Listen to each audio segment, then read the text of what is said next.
박주근의 마켓 주민 시간입니다. 앞서도 엔터주 얘기했는데 엔터주가 사실 시장이 좀 조정기에도 강세를 나타내고 있습니다. 그 가운데 하이브를 조금 더 집중적으로 분석하겠습니다. 리더스 인덱스 박주근 대표님 모셨습니다. 어서 오십시오. 네, 안녕하세요. 네, 앞서 뉴스 코너에도 이제 엔터주 얘기하고 당연히 이제 하이브 얘기를 했었는데요. 네. 먼저 이제 하이브를 포함해서 엔터주들이 최근에 이렇게 주가가 고공행진하는 강한 이유는 무엇입니까? 우선 엔터 기업들의 수익 구조를 좀 이해하셔야 돼요. 네. 엔터 기업들은 6가지 수익 구조를 가지고 있거든요.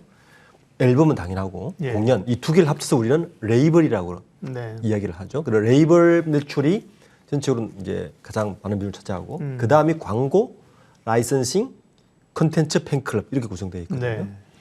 근데 지금의 상황은 어떤 상황이냐면 하이브를 포함해서 다른 곳도 지금 곧 실적을 발표하겠지만 일반적으로 그 레이블 쪽의 매출이 성장을 하는 것을 가장 우선적으로 보고 있는데 그 중에서도 레이블을 이제 두 개로 나누면 그 앨범하고 그 다음에 공연 수익인데 지금 앨범 수익이 예상외로 굉장히 폭발적이었어요. 예. 자, 그러면 뭐가 기대되느냐? 앨범이 폭발적으로 성장을 하면 뭐가 따라옵니까? 공연이 따라옵니다.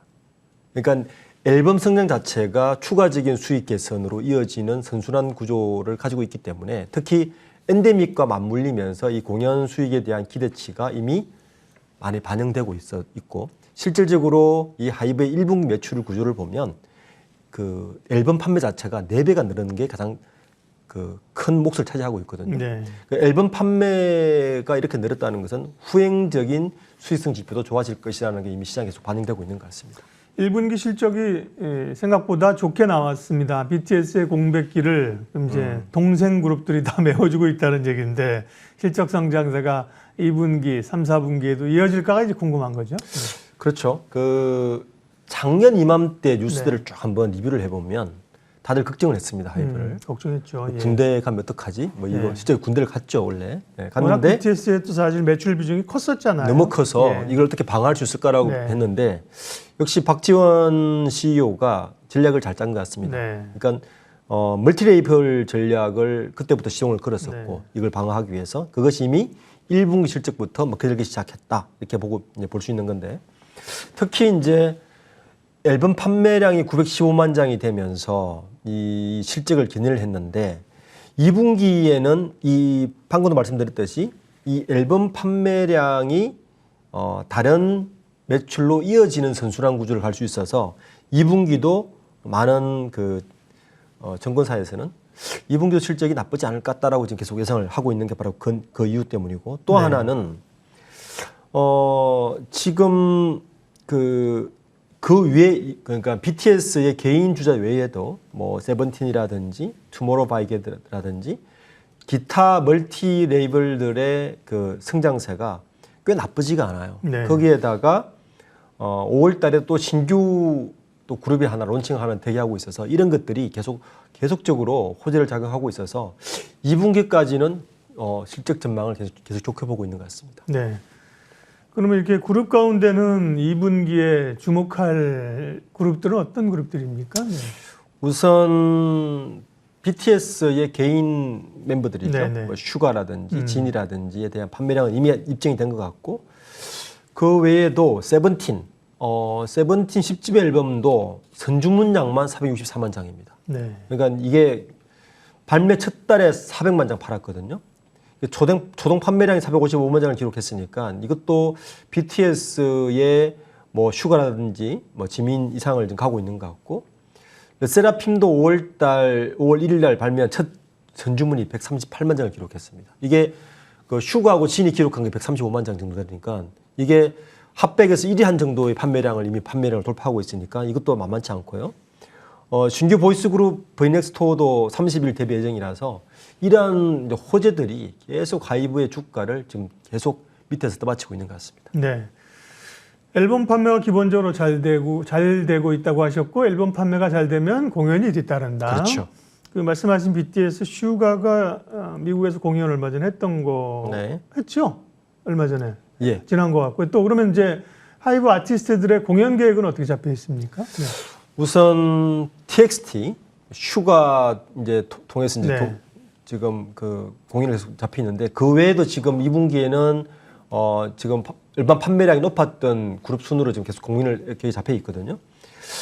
올해 하이브의 공인 매출 예상 금액을 3천억으로 보고 있습니다. 예. 3천억 보고 있는데 여기에 이제 이 매출을 조금 더 떠받칠 수 있는 호재거리가 하나 또 생겼죠. 이게 뭐냐면 이제 리셀 가능한 액티브 프라이싱 시스템을 도입한다는 거죠. 네.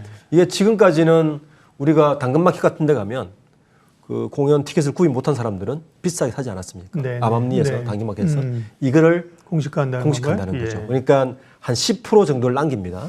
남기고 그 리셀 가격이 형성되는 시장 가격이 형성될 거 아닙니까? 네. 그러면 그 가격에서 조금 낮은 가격으로 공식으로 판매를 한다는 거죠.